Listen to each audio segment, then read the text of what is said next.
आप देख रहे हैं मलिक न्यूज 24, नजर सच खबर पर। राजधानी भोपाल स्थित बरकतुल्लाह विश्वविद्यालय का नाम बदलकर मां बागदेवी भोजपाल विश्वविद्यालय किए जाने के प्रस्ताव पर सियासत तेज हो गई है। विश्वविद्यालय की कार्य परिषद द्वारा नाम परिवर्तन का प्रस्ताव राज्य सरकार को भेजे जाने के बाद विभिन्न राजनीतिक दलों की प्रतिक्रियाएं सामने आ रही हैं। इसी कड़ी में AIMIM के प्रदेश अध्यक्ष मोहसिन अली खान ने सरकार के इस कदम का विरोध किया है। उन्होंने कहा कि मौलाना बरकतुल्लाह देश के स्वतंत्रता संग्राम के महान क्रांतिकारी थे। उनके नाम को विश्वविद्यालय से हटाना उनके योगदान का अपमान है। मोहसिन अली खान ने कहा, सरकार को इतिहास के ऐसे महान स्वतंत्रता सेनानियों की विरासत को संरक्षित करना चाहिए, न कि उनके नामों को संस्थानों से हटाना चाहिए। खान ने यह भी कहा कि मौलाना बरकतुल्लाह ने देश की आज़ादी के लिए महत्वपूर्ण भूमिका निभाई थी और उनका नाम भोपाल की पहचान से जुड़ा हुआ है। उन्होंने सरकार से नाम परिवर्तन के प्रस्ताव को वापस लेने की मांग की।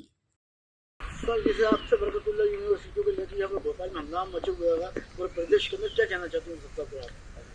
देखिए, भोपाल की सरजमीन पे पैदा हुआ एक शख्स जो महान क्रांतिकारी और स्वतंत्र संग्राम सेनानी, जिसको हम मौलाना बरकतुल्लाह भोपाली के नाम से याद करते हैं, उनके नाम से एक विश्वविद्यालय जो बरकतुल्लाह भोपाली के नाम से बरकतुल्लाह विश्वविद्यालय रखा गया था। आज भारतीय जनता पार्टी की सरकार में एग्जीक्यूटिव काउंसिल ने निर्णय लिया है कि इस नाम को बदलना चाहिए।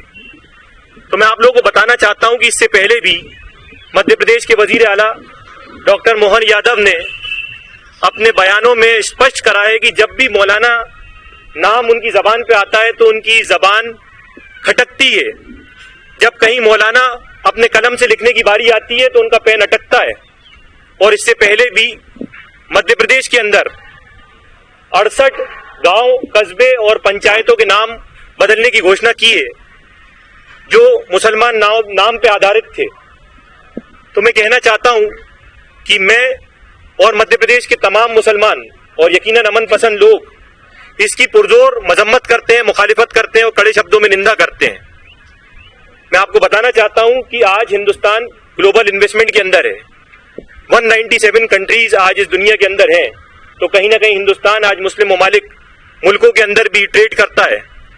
और जब भारतीय जनता पार्टी की सरकार मुस्लिम हितैषी नहीं, मुस्लिम विरोधी काम करती है तो इसका सीधा असर इसकी अंतर्राष्ट्रीय लेवल के ऊपर मुस्लिम ममालिकों के ऊपर इसकी बुरी छवि पड़ती है।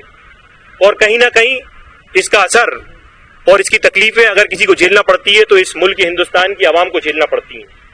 इसलिए मैं इन तमाम नीतियों की खुलकर पुरजोर मजम्मत करता हूं और मैं मध्य प्रदेश के तमाम मुसलमानों से इस बात का आगाज करता हूं कि ये बात पूरे होशो आवाज में इस बात को सुन लें कि ये सिर्फ नाम बदलने की लड़ाई नहीं है। ये हमला आपकी आज शिनाख्त पे हमला है, आपके वजूद पे हमला है, आज आपकी तहजीब पे हमला है, आपकी विरासत पे हमला है और इस सबसे बढ़कर आज आपकी शरीयत पे हमला है। अगर घर से निकले नहीं, आज वो सड़कों के ऊपर इस लड़ाई को लड़ने के लिए बाहर नहीं निकले, तो यकीनन कल वो तैयार रहें, उनकी शरीयत पे मदाखलत होगी और UCC जैसे कानून लाकर उनकी शरीयत पे पुरजोर मदाखलत की जाएगी, जो कतई हम लोगों के लिए बर्दाश्त नहीं होगी। इसलिए ऑल इंडिया मजलिस इत्तेहादुल मुस्लिमीन के राष्ट्रीय सदर बैरिस्टर असदुद्दीन ओवैसी साहब का एक छोटा सा नुमाइंदा हूं और मध्य प्रदेश की तमाम मुस्लिम और अमन पसंद आवाम को इस बात की इस प्रेस कॉन्फ्रेंस से ये ऐलान करता हूं कि आज वक्त है इन तमाम बातिल ताकतों से लड़ने का और मैं इस लड़ाई को आपके साथ लड़ने के लिए तैयार हूं। और अब ये लड़ाई सड़कों पर लड़ी जाएगी, न्यायपालिका में इस लड़ाई को हम ले जाकर लड़ेंगे, लेकिन अब जुल्म को हम सहन नहीं करेंगे, चाहे कोई भी कुर्बानी हमको देना पड़े। इसी तरीके से हमारे स्वतंत्र संग्राम सेनानियों ने जो कुर्बानी दी है, उस मुल्क हिंदुस्तान के अंदर मुसलमानों ने इस सरजमीन को अपने खून से रंग कर इस मुल्क को आज आजादी दी है।